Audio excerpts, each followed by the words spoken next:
Hey everyone, it's me again, introducing you to a new segment I like to call Annoyance, where basically I review stuff. And what better thing to review right now than Spider-Man-Shattered Dimensions? Let's begin, shall we?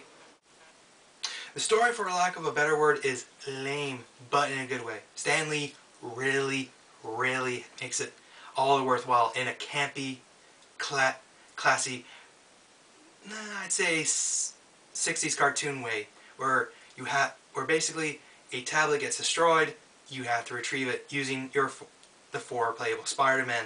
You have Amazing Spider-Man, Spider-Man Noir, Ultimate Spider-Man, and Spider-Man 2099, which for the sake of this review we're going to call 2099. He's from the future. The levels in this game are extremely linear. You basically just go from point A to point B with surprise, a boss at the end. You don't really have the ability to explore with Spider-Man powers. As you know from a lot of the previous games, there was a sandbox element to it where you would just explore Manhattan Island and, ravage in fetch quests, which for the most part were of course terrible.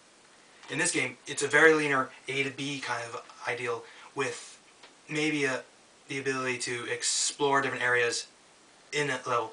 One area in particular for the Ultimate Universe involving a oil rig, for example.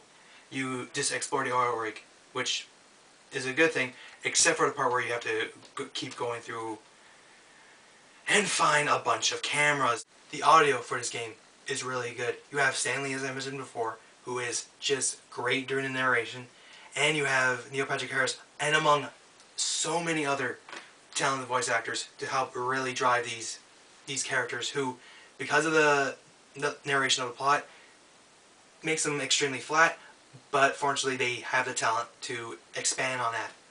The gameplay for this game is really good. Since there are 4 different Spider-Men with their own unique styles, you of course have 4 different types of gameplay.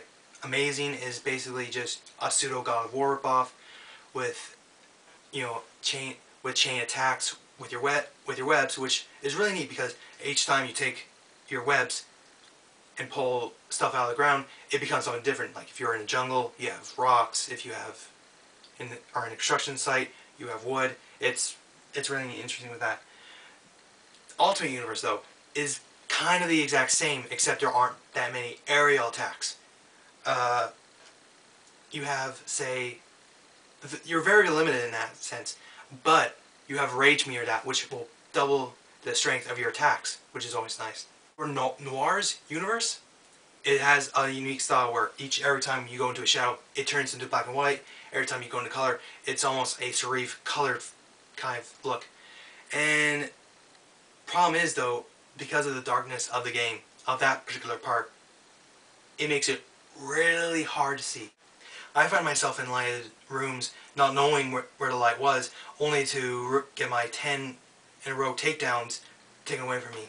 It's all stealth based in that universe, with the exception of going to one spot just to fist fight, where basically that's all you do. You have fist fight. You're not like the other 2 that I mentioned, where you have your web attacks.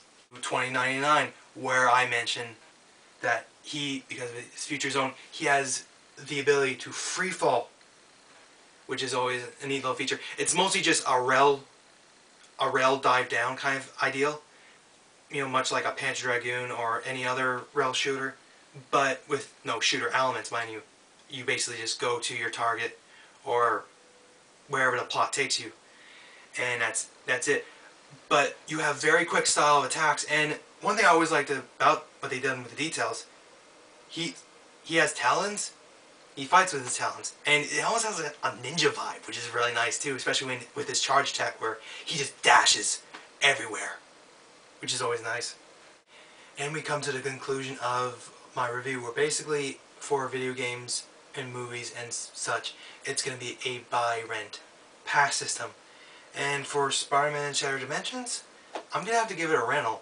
It doesn't have that much of a length to it. It, for the most part, has some glitches, which is sad to see, especially in 2099's universe. But I do think that it is worth a week's time to see everything, see concept art, what have you, it is definitely worth the rent and worth the money you have for that rental.